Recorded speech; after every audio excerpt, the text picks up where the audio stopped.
Let's form up. Let's go in quietly.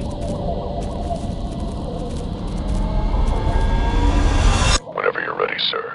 Well, another day and another Nintendo Switch port of a very old game. This time around it's Star Wars Republic Commando, which upsettingly 15 or was it 16 years ago, a much younger and more handsome version of myself sat and played on a Windows PC. I remember being particularly excited because it ran on the Unreal Engine and I was a huge fan of making levels for Unreal Tournament. Here we are though in 2021 and Aspyr have decided to bring it across to the Nintendo Switch. Most notably, they recently brought across Stubbs the Zombie, and unfortunately we didn't get to review that one, but it's a very old and quirky game and had a bit of a cult following, but generally was pretty average. Star Wars Republic Commando I loved back in the day. What I'm looking for now though is that performance. I'll give you some idea of how the gameplay holds up at the end of this review. I'm expecting 60 FPS across the board without any drops whatsoever. It's not going to work out, is it? No. But good enough it is? Let's find out. Got a spider droid here. Let's cut to the chase. It runs on a very old version of the Unreal Engine, and old engines had a lot of quirks. Aspyr have targeted 60 FPS, but they've left that frame rate completely unlocked. What this means is you can go from 60 to 25 and then back up to mid 40s within the space of 20 to 30 seconds, which can be quite jarring. When you're in the interior areas, it's actually running quite well, and you're likely to just get on with playing the game without any issues. However, whenever there's combat or an explosion, or you move to a different environment, you'll notice those frame rates drop down for a moment. I mean, in terms of recreating my authentic 2005 experience, they're almost spot on here, but after some of the ports we've seen on the Nintendo Switch, in my opinion this should be 60 FPS at all times. Now, I mentioned quirks of old engines, and there are times in these games where the methods they used for particle effects on screen caused slowdowns no matter what machine you were using. We saw it when Kingdoms of Amalur was brought across. Now, I thought that ran okay, but there's slowdown in that game that has been in every version across all platforms, and a similar thing's happening here. There are some effects that the engine just can't handle very well, and when too many of them are on screen, that performance suffers as a result. As far as the image itself goes, well, unlike the old version that I tried to play in about 2015 on PC, at least this port has proper widescreen support, as that did not, and you had to do all kinds of horrible tweaking to get it working. And the game looks to be, thankfully, targeting native resolution. I won't say the image is clear, as it was around about the time when they thought that bloom was God's gift to graphics, so the environments can end up looking quite blown out in areas and very dark in others. As far as graphics options go, well, you can adjust the gamma, aka the brightness, but that's about it really. It might sound quite a negative overview of the experience, and look, it's okay, it's fine, you can play it.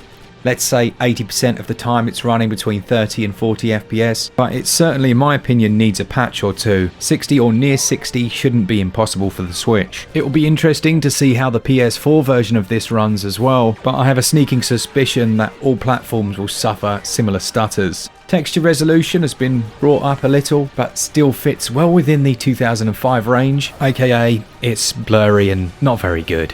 And load times are actually very good, usually less than 10 seconds, sometimes as low as 5. As far as other options go, you're going to be a bit disappointed. They have added HD rumble, and fair play, it's a decent implementation, but as with all first-person shooters on the Switch, I'm looking for that motion control, that gyroscopic aiming, and you're not going to find it here. It's not the end of the world. Aiming's pretty simplistic in this game, in all honesty, but when you're aiming down the sights or you're using the sniper rifle, it would have been nice to have it. There are some other frustrating carryovers, such as not being able to have a toggle for crouch, and the lack of a sprint option is certainly slightly out of place in 2021. Still, it's a re-release of an old game. Perhaps I was expecting too much. If you're a Switch Lite player or you just prefer playing in handheld, you might want to hold off for that patch. All the issues that I've mentioned are just exacerbated by playing in handheld mode. Frame rates drop maybe another few frames, and in some of the more dense or open areas, they really do drop down. In a slight change to our other performance reviews, I'm actually going to score the sections because I've completed this game before, and performance was the real one that needed looking at. Overall, for me as it stands, I would give performance and visuals 11 out of 20.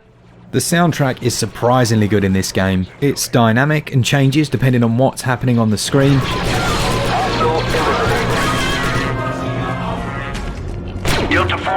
the other side of this door. Place the charge. Blow it. The weapon sounds are authentic, and the conversation between your teammates is really quite enjoyable. I feel like there was some Teenage Mutant Ninja Turtle inspiration going on here, and the mid-mission chatter between them is quite endearing. This one's mine. Nice shot. Some of the weapons sound a little bit weak, but I don't think that's a fault of the game. That's standard issue Star Wars laser fire. Overall, I think the audio's great. It gets 17 out of 20. So that takes us on to story gameplay and controls. As far as story goes, well, you're a clone trooper, but you're also an absolute badass. You lead a group of 4 commandos and essentially fight missions across a few different planets with a little exposition, but don't expect too much. You're hyped, teamed up, and sent off to shoot everything that moves. The gameplay then takes place from the first person, but you can click the right stick in to aim down the sights. This allows for slightly more accurate shooting. Where it still holds up to this day is in its simplistic squad management system. Through a one-button press system, you can have your squad hack a door, set explosive charges, and even position them to use turrets or take cover in specific areas to lay down fire. By holding down the A button, you can then issue one of 4 different commands shown here. It's an intuitive system.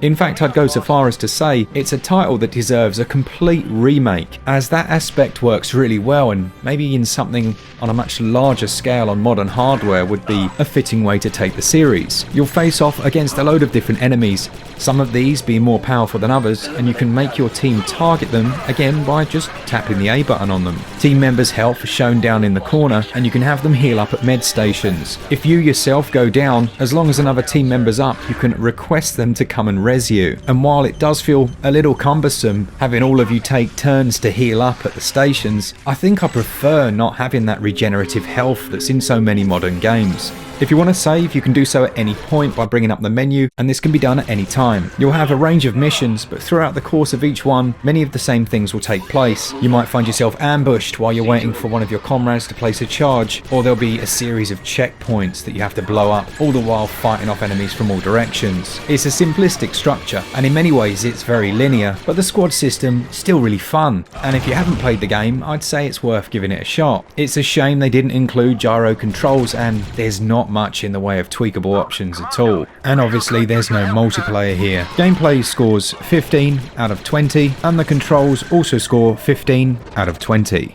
So that takes us on to value then, and yes, I have berated the game slightly for a few issues, but I don't think it's massively overpriced. It will cost you £13.49, which seems fair enough to me. It's a 2.5 gigs download, so it's not going to completely explode your SD card, and I should imagine we'll see 1 or 2 patches to bring this right up in line. Had this been running at 60 FPS, I would have said it's definitely a day one, but that's not the case. Do check out the top pinned comment, because what I'll do is I'll update it as the patches are released, but as it stands right now, I'd say this gets 14 out of 20 for value. Let's form up. Let's go in quietly. So there we have it. Still a SwitchUp review, but just in reverse, with an emphasis on performance, which in this case I think was particularly important. Overall, Star Wars Republic Commando gets a SwitchUp score of 72%. I'd be inclined to check that top comment and see if any patches have come out, but if you pick it up, I still don't think you're going to be overly disappointed, as long as you go in knowing what the performance is like. Thanks to all of you that watched the channel, hope you enjoyed this video, and a massive thanks to those 420 people that subscribed in the last couple of days. Oh, thanks to the patrons. I shouldn't forget you guys are awesome. For all things Switch, all the time, keep it Switch up. Cheers guys, see ya!